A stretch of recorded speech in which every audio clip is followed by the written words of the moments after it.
So now we're just putting that butter in there. We have our heat back on low. And once that butter is melted, we are going to add the flour, 6 tablespoons of flour. And you guys know what that's called, right? When we add flour and a fat together, it's called a roux, R-O-U-X, roux. And a lot of people are confused and they think it's just flour and butter, which it can be. It's not wrong, but the actual definition of a roux is flour and fat, equal amounts, not just butter, although it can be. Did we do a chicken and sausage gumbo in the Zoom classes? I believe we did. Yes. Sarah's shaking her head. Yes.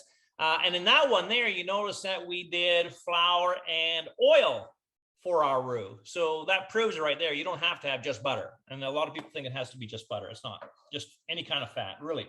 And what I do, here's another secret turkey tip for you, is when that turkey juices, when I get them out of the roasting pan, I'm having separated in a side measuring cup, I will scoop off the fat off the top. You know how it separates and gets the fat of the turkey juice on the top? I will use that fat to make my roux for my gravy, because you can use any fat you want.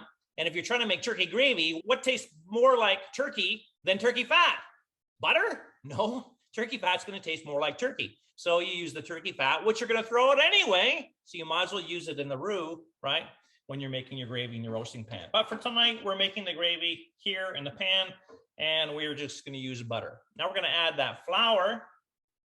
So put the flour in there, and we're just going to stir that in. Now, the reason why we cook the flour, the roux, is 2 reasons. Number one, we want to remove the starchy taste of the flour. Anytime you're making a roux, you have to cook the flour, even for like 2 or 3 minutes.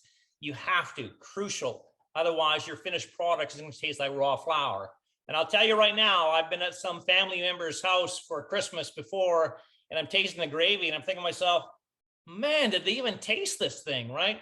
All you had to do was go back to the kitchen, bring it to a full boil for like 3 or 4 minutes, and then the problem would be solved. So you have to cook the flour. That's the most crucial part. The other reason why we're cooking the flour is to create more flavor in this case, and more color. We're going to go to a brown roux. So normally if you're making like a bechamel, big fancy word for a white sauce, you would create a blonde roux, which means you would have your roux, your fat, and your flour, and you cook it for like 2 or 3 minutes, where it's still white, okay?